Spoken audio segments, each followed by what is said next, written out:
Shit. Oh, we don't accept swearing.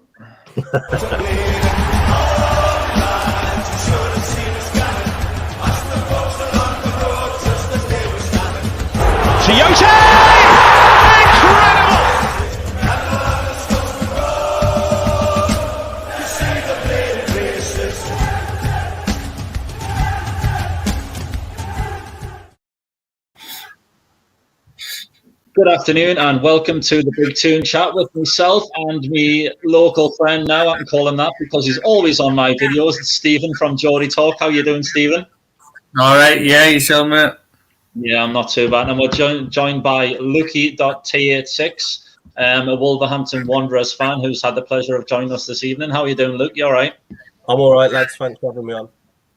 No problem at all. Don't mention it. So let's just get straight into it. The game Saturday evening, 8 o'clock, Sky Sports, Newcastle versus Wolves. Not looking too good against Wolves recently. We've lost the last 4 games. We've lost 3 and drawn 1. I mean, that doesn't shed too good for Newcastle fans. And we're looking for this first victory at St James's Park since 2011, would you believe? It's been that long. Do you fancy your chances up here, Luke? Do you know what? I actually do. I was looking at the head-to-head a couple of days ago, and I never realised our record was so good at St James's Park. Like, you always imagine St James's Park as like a tough place to go, but over the years, it looks like we've had our own way quite a bit, which is promising from a Wolves point of view. So yeah, I'm looking forward to it. Good. So obviously, the Wolves season didn't get off to the best of starts, did it? I mean, you had a bit of a dip in form, and then you started to get the results going again. And then you lost Raúl Jiménez because of a head injury. Any news on his return? Yeah, well, he's started doing some ball work in training now. So it's looking really, really positive, which is good. Obviously, nasty injury. Nobody wants to see any player get an injury like that. So to see him back out on the training field, doing a bit of ball work, he's still on his own, but you know it's all positive signs. So hopefully, fingers crossed, we might get to see him before the season finishes. Well, I hope it's not against Newcastle anyway. I hope he misses that game anyway. I don't think he will, mate. So, Stephen, just coming to you, what do you think of Newcastle's chances against Wolves? I mean, if you look at the game on Saturday, Fulham kick off at 3 o'clock, I think it is. I mean, we could be in the bottom 3 even before we kick the ball. I mean, that's not too good of a thing for Newcastle fans, surely, going into that game against Wolves.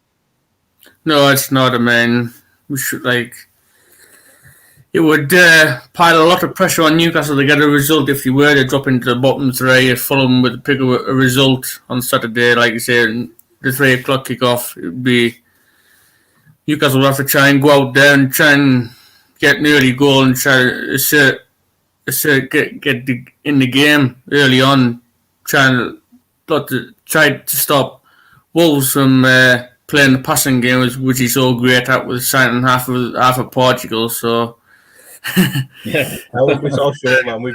We've been terrible ourselves at times recently, so bad. And it is a bit odd because you had a cracking season last season, and all of a sudden it just started to go wrong. Why do you think that is? I don't know. I really don't know. It's like because I think neutrals looked at Wolves in the first two seasons and thought, you know what, these are a decent team. These are. I don't mind watching a Wolves game because it's usually a good, entertaining game. Since Jimenez has been injured, and do you know what? Even before then, sort of since we came back from lockdown, we've been terrible. The football we've been playing has been absolutely terrible, but results have picked up a little bit now. So hopefully we've turned a corner. Yeah, and it's good to see Traore and Neto causing absolute havoc on the wings for Wolves. I mean, against our fullbacks, they're going to give us absolute problem after problem. I'm not looking forward to watching them little battles. I mean, Kraft against Neto. Neto is just going to turn him inside out. And then you look at Traore and Lewis. It's just sorry, go on. Sorry, but the problem we've had is, especially with Traore, he's not been consistent enough. Now he's got all the attributes in the world to be an absolutely fantastic footballer, but he needs to do more because he does have his off days. And I think a lot of opposition fans think, oh, God, Traore this, Traore that. But a lot of fans have gone away this season thinking, well, we actually dealt with him quite well. Yeah, I think It's probably the steroids getting to his head. That's probably what it is. I mean, you look at the size of him. Players just bounce off him, don't they? I mean, you've got Saint Maximin yourself, who's a little bag of tricks, ain't he? So He is, yeah. I mean, love him, absolutely adore Saint Maximin. You can't not say you don't love Saint Maximin to a Newcastle fan. Everybody loves him. Yeah. How much do you want for him when you go down? About 15 mil? Oh, no, I think we'll hang on to that. We'll hang on to him. To be honest with you, I don't want to be in that position. I mean, I really, really hope we don't go down, because we don't really. I mean, there is 3 worse off clubs than we are in the Premier League at the minute. So I think we've got a good chance of staying up. It's just getting the results in the run-in. But I just fear the worst for we're going to lose a lot of players if we go down. Sam Maximum, Almiron, they'll not want to stay with us. They'll leave straight away. I know they will. There'll be clubs just queuing up for them. But we'll just have to wait. Newcastle are a decent-sized club, aren't they? You know, you want to see Newcastle in the Premier League, especially when there's fans allowed in the stadiums, getting you 40, 50,000 and whatever. Probably it would be a bit of a travesty if you went down the size of the club. I know you've been down before in the not too sort of distant past, but twice. I think teams like Newcastle, they're the sort of teams that you want to see in the Premier League in all seriousness. Yeah, so I mean, is it just Ashley screwing you over? Go on, Stephen. I'll let you have a rant. Well, I think it's a mixture of both. I mean, I think it's well documented. Steve Bruce has absolutely torn the life out of Newcastle since he's been his manager. I mean, or for a manager like Espirito Santo, I think he's a great manager. Someone like him, I appreciate, but not someone like Bruce who has to go defensive. Had to go defensive to try and beat Sheffield United away from home. That's absolutely pathetic. Mm-hmm. I still can't understand his thought process when he was saying we're going to have to go 5 at the back against a team that hadn't won all season, and you get the first win against Newcastle. It was just absolutely stupid, and he couldn't be bothered to do the right thing and walk away. Get out the club, get somebody in, or even with Graham Jones in, he's doing a decent job. Get him till the end of the season, then get somebody else in on a more permanent basis. Just Steve Bruce has just ripped the life out of the club. He said he's bigging up other teams in press conferences where he should be bigging up his own team. He said we're going to get a winner, yeah. He said we've got some great, fantastic players. Not bigging up the opposition, saying, "Oh, last week against Man United, we hope to get something. United are a great team." He just constantly bigs up the opposition. That's why we all hate him as manager. He's just an absolute, totally a clown. Absolute. Oh God! An clown. Luke, I mean, if you put numbers into it, if you look at Steve Bruce's success rate this season, he's lost 56% of the games that he's played in. Now, if you look at any other team around the world that's had 2 wins in 15 games, you wouldn't expect the manager to still be there, would you? Yeah, we was close to that though. I think we was 2 wins in 13 or 14. We wasn't too far off that record ourselves. Yeah, we was bad. We was really bad. Really, really bad. I mean, it caused a bit of civil war amongst the fans on social media as well, because you had certain section that was Nuno out, certain section that was Nuno in, and it was just a mess, mate. Where were you in the middle? I think I was probably more Nuno out, if I'm being honest. Really? Yeah.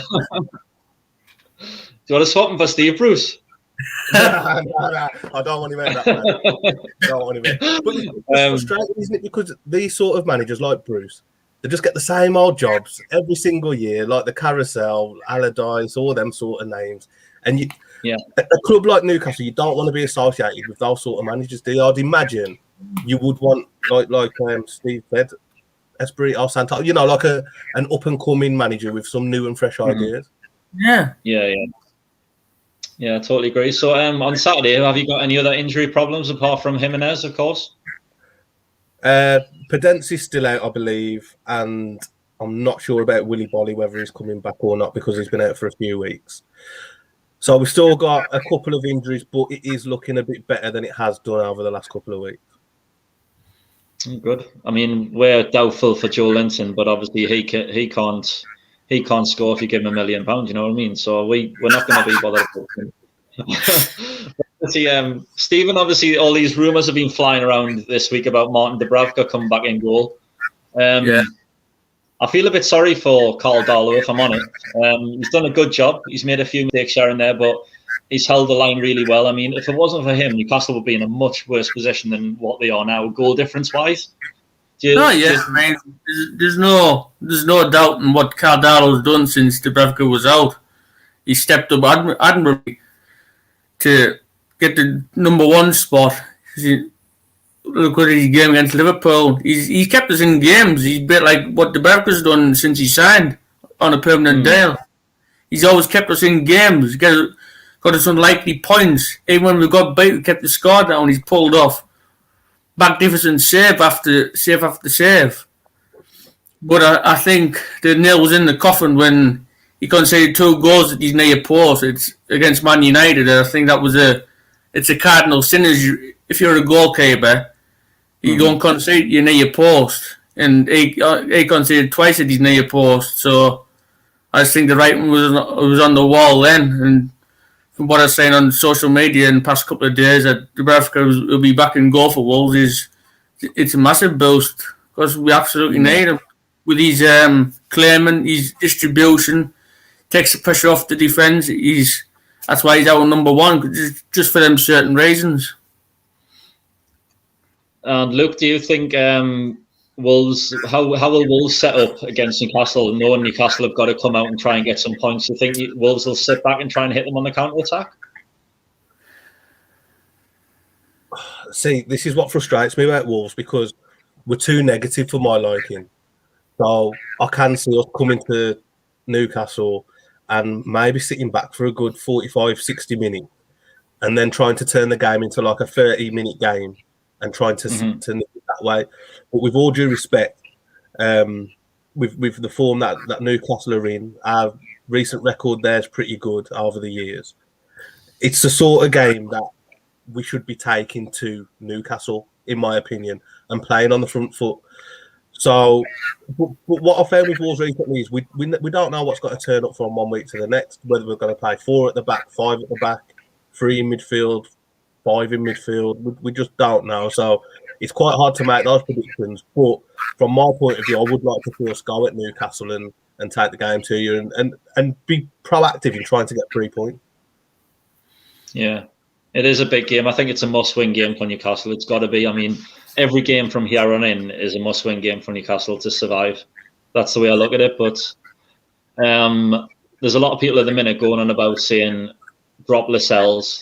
He's the team captain. I mean, why? If you're getting Bruce's state of mind, he's not going to drop the team captain. People are wanting Clark and Fernandez in the centre of defence. It's just not going to happen. Stephen, what would you do if you were Steve Bruce and Lascelles is at your door asking to play every week? I mean, judging by the kind of bloke he is, he wouldn't say boo to a goose, Steve Bruce. He wouldn't want to upset the team captain. I mean, I think he'd be the first name on the team sheet, if I'm totally honest. I mean, doesn't strike me the kind of manager who's going to kick some butts, going to kick some ass to try and get this team playing how he wants it. He's just quite happy to keep it how it is and not upset anybody. And that's why Lascelles starts every week, because you know he's a captain. He's always the kind of a leader. That's why he's in for me. Okay. Luke, looking at your obviously attacking options, you've got Neto, you've got Traore. Did you say that Podence is still out? Yeah, Podence is still out. So I'd imagine it'll be Neto, Traore, and William Jose that start up front, which is it's probably our best front three at the minute with Jimenez out. But I love Neto. As long as Neto's on the pitch, I'm pretty happy to be there because he's absolutely fantastic.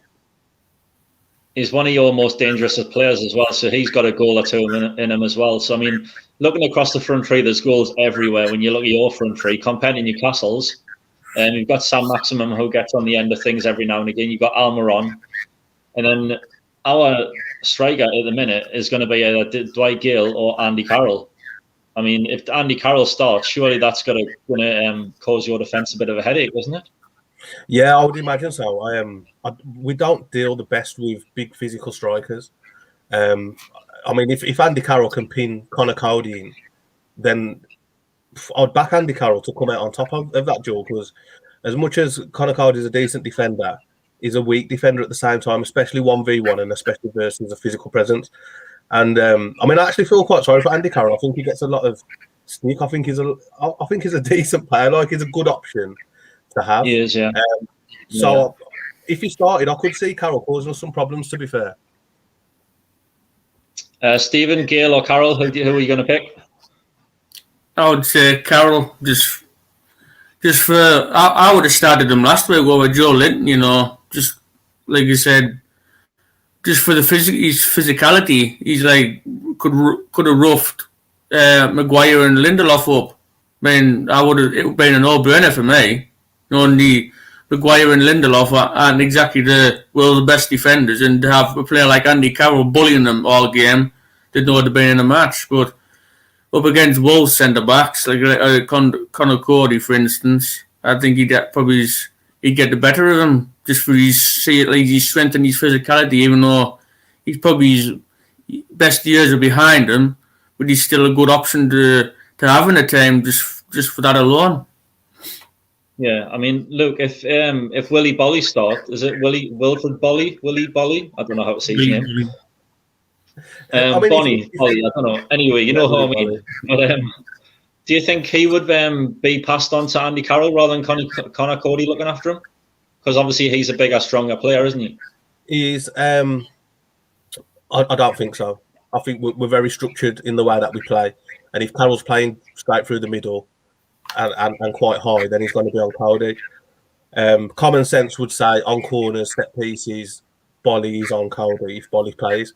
But if Bolly doesn't play, we're not the most sort of dominant in the air. So, I mean, if you get the right deliveries into the box, Andy Carroll could have a field day against Cody, Thais and Dendonka. Yeah. Okay, so Stephen, going into the game, obviously just mentioned before about the Fulham kicking off at 3:00. If we start the game with defensive, really in a negative attitude, that surely Wolves will tear we apart, won't they? Oh yeah, I mean, we don't start on the front foot to go for Wolves from the first minute. And it'd be a matter of time Wolves work way back into the game and start to dominate, and we probably won't get out our own half, because you're saying in the game at Molineux where it was tight for 80 minutes, just constant. I watched the game and I found it quite boring, to be honest, with Wolves just pass back, pass forward, pass sideways. That's all he did for 80 minutes. He bored the life out of me, and then I ended up turning it off in the end because it was just style of football just bored me to tears. I don't know how Luke feels about the style of play Wolves play with it. Just the passing game, it was very tedious, and it only brightened up in the last 5 minutes with two late goals for one for either team. I think you're spot on. To be fair, we've seen that quite a few times where we're not very proactive. We don't play on the front foot. Just try and sort of stink the place out sometimes, and we can do that for 75 minutes and then try and win it in the last 15. But it's the negative tactic, and that was probably why I was leaning more toward Nuno out, sort of swinging back into the middle now. But like, it's boring to watch. Nobody wants to watch football like that as a neutral, or if it's your team, or even if when you've had it at Newcastle when teams have come just to get a point and they've not even tried to attack you. You don't want to see it, do you? You want to see two teams going for each other. What's it doing? Luke, do you think this game could be a ball draw Saturday night? Oh yeah, it's got all the potential. It has got the potential to be a ball draw where we just sort of keep rigid. Understand Newcastle aren't in the best form, so they're probably going to struggle to break us down. And to be fair, Nuno will probably be happy to come back with a point. But as silly as it sounds, and as bad as we've been, if we could put a run together, a 3 or 4 wins in the next, say, 6 or 7, before you know it, you're looking at Europe again, and your season completely turns around. Yeah. Given how congested the Premier League is at the minute, obviously you're 8 points better off than what Newcastle are this season. I mean, we'd just love to be in your position now rather than the position that we're in. I mean, that's another point. If we can come to Newcastle on Saturday and win, you'd think effectively that would be us safe then. Effectively, because there'd be too much distance between us, yourselves, Fulham, a couple of other teams down there. So I would like to see that mentality being used by our players, because again, if you was to win, then you're only 4 or 5 points off us. Yeah, 5 points. You're starting to look forward then, aren't you? And we're looking out over our shoulders again. Yeah, that's actually true. Yeah, obviously, just what I've said there, the congestion between the bottom 5, 6 teams. There's about 8 or 9 points in it. I mean, everyone's looking over their shoulders at the minute because Fulham's picking up points, Sheffield United's picking up points, West Brom's going nowhere. They're staying there. So, I mean, it's anyone's really. I mean, the last 10 games. I mean, it's going to be exciting for the neutrals, but it's going to be heartbreaking for us. I mean, we're just going to be watching behind curtains and things like that. That's what we're going to be doing. Yeah. Look forward to the season. I said, look forward to the end of the season. If we need to win to stay up, I'm going to even be here, mate. I'll take myself off somewhere. I'll sit in the pub if I'm allowed to sit in the pub somewhere and have me music in and come back home. Do you think you'd be able to come back up if you went down? No. Do you think financially you'd be in a bit of trouble? Been down been down twice, and we've been lucky enough to come straight back up. But that was under a great manager like Rafa and like Chris Houghton who helped us. But if we go down with Steve Bruce and he stays as manager, we aren't coming straight back up. I know full well we aren't, because he's got another year left on his contract. He's either going to be in the Premier League or he's going to be in the Championship. I wanted to be in the Premier League, but I wanted him gone to get a new start. Pay him off, get shot of him, and go and darken somebody else's door with his negative tactic. and take his crap coaching team with him, but leave Graham Jones. Sorry for the Bruce, but I hate the man. It's fine. I mean, when you look at it, I mean, if we did end up going down, it would knock some money off the takeover value that Mike Ashley wants. Whether that takeover would then go through is a different story, because who would want a team that's just been relegated? And judging by the team that we do have, I think we would really struggle in the Championship, given the quality that's in the Championship at the minute, because it's just a dogfight in the Championship. I mean, everybody wins, everybody loses. It's so unpredictable. Yeah, it's a difficult league, isn't it? Like, you don't really want to drop down into the Championship because it's getting more and more difficult to get out each season, it seems. Yeah, I mean, just looking at Derby County last season compared to this season, I mean, what's gone wrong for them? I mean, that could have been us, you know what I mean? So I'm just not wanting to take a chance for that sort of relegation, to be honest with you. But let's do a couple of predictions. Go on, Luke, you can go first since you're the away fan. I'm going to go 3-1 Wolves. Oh, that's bold. He just said it was a draw for a while ago. I know, but Nuno's going to prove me wrong. That's why he's going to prove me wrong, and I'm going to. You'll be back to the Nuno win side, are you? And you'll be like, "What was he talking about?" Wolves play like Barcelona. Yeah, Barcelona B team. Yeah. Stephen, what about yourself? I'll go 2-1 Newcastle. 2-1. You don't seem very confident with that, mate. You don't seem very confident saying that. That's the level I'm at now. Well, I'm going to stick to my guns of what I said before. I think it could be a ball draw. My head's going 0-0, but my heart wants to say 1-0 as well in Newcastle. So we'll see. That's the way I'm thinking. if Andy Carroll starts, I can see him causing a few problems and maybe getting on the end of something in a cross or a corner, whatever. But yeah, I can see Andy Carroll making a winner for. That's what I'm going to go with. We'll see. Yeah, and Ladbrokes will give you any price you want for that as well. So get in touch with them. I'm going to end the video here, but thank you very much for watching, anyone that is. Hit the like and subscribe button if you liked it. Luke, thank you very much for your time. Good luck Saturday. You will need it. Cheers for having me on, guys. Cheers for having me on. And no problem at all. Let's see a good game of football. Yeah. I hope we do. Stephen, I think I'm seeing you tomorrow night. Is that right? Yeah, I'm on with you and Dom, Anna. Yeah, no problem at all. I'll see you then. So thank you for watching. Hit the subscribe button and we'll see you again soon. Thanks again, Luke. Cheers, guys. Yeah. See you later.